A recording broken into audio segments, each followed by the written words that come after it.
What did you make of that? Because I'm less clear now than I was before he started speaking, and I really, really, really wish I didn't have to say that.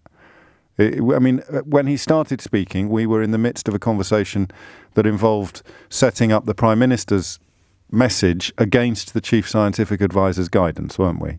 That was the point of the phone. And if you're just joining us this morning, we looked at what Patrick Vallance said yesterday, we looked at what Boris Johnson was expected to say today, and we detected a distinct contradiction between the two positions. And I think Boris Johnson just made it worse. You know those dice that you use in Dungeons and Dragons that have like 24 sides? And we thought we were confused by a 6-sided dice, and Johnson then pulls out a 24-sided one. Because who decides whether you go back to work now? Who decides whether you're safe? Your boss. If it's safe. That was the best bit of the question. That's Joseph Heller himself would have been proud of that. That was pure Yossarian, wasn't it? How do you know if it's safe? Well, it is safe if it is safe. How close was he to actually saying that? So how can the employers make these decisions? How will people know whether or not it is safe at their place of work? And the Prime Minister came vanishingly close to saying, well, it is safe if it is safe. Brexit means Brexit. Leave means leave. These words need actual definitions. You can't just say it is safe if it is safe. And if I have to wear a mask on the tube that I'm not I've got to stop being so London-centric. If I've got to wear the mask on the public transport that I'm not supposed to use unless it's essential, but I could work from home even though my employer has told me that I have to come into work, therefore the journey has become essential and I put on the mask when I get on the train. I have to take the mask when I get back to the office and the office is COVID secure. Who says? My employer says. What are their qualifications? They don't have any. How do I know if it is safe? You know it is safe if it is safe. Is everybody clear now? Are you still with me at the back?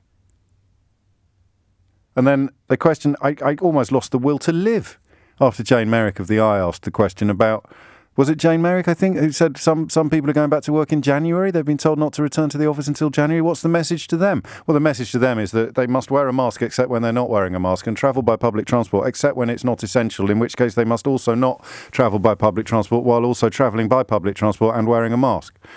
Oh, and it's safe if it's safe. Okay.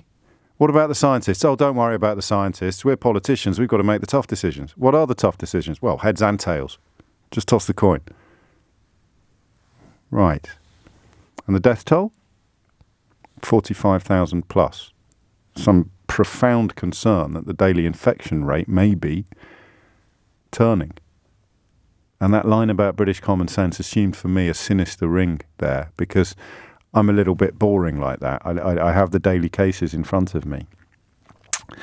And as he talked about our great success of British common sense. Now, let's pretend that this has been a great success and not one of the most catastrophic responses to the coronavirus on the entire planet. Let's just pretend that it has been a great success for a minute, leaving aside for the moment, the urgent question of how the hell we've ended up in a country where the Prime Minister, who's presided over one of the worst death tolls on the planet, can stand in front of you and tell you that there's been a great success. These are the moments, aren't they, where you feel it slipping through your fingers. That semblance of reality, objectivity, truth that we've clearly taken for granted for years. See it in America, on a scale that is still almost impossible to compute, but we've got our own little versions going on here. Matt Hancock claiming he locked down on the 16th of March when we were there. We were literally there and he didn't. Boris Johnson describing a great success with a death toll now in excess of 45,000. It's 45,119, I think. That's a great success. Do you know, there's only been, well, I say only, the global total at the moment is 590,000. We're not a large country. Population-wise, I suppose we punch above our weight. But 590,000 confirmed deaths worldwide. 45,119 of them are ours. Our mothers and fathers, our grandparents, our brothers and sisters, our children. And that man stands in front of you and says that it's been a great success. What would a disaster look like? 45,119 deaths is a great success. What would a catastrophe look like?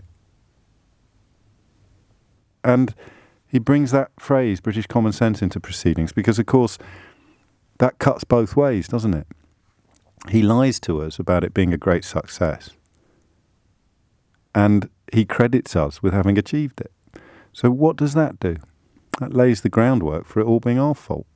So when reality begins properly to bite, and the ludicrous, despicable conduct of a Prime Minister claiming a triumph in the face of 45,000 deaths, when that gloss falls off, he's already laid the groundwork for it to be our fault. You see that? It's not a triumph. You know that. I know that. He knows that. They all know that. But it is our responsibility because he just said so. A credit to the great British people. So when he is no longer able to claim a triumph and has to describe a tragedy, a catastrophe, his own hands steeped in the blood of British men and women, he's going to try and blame it on you.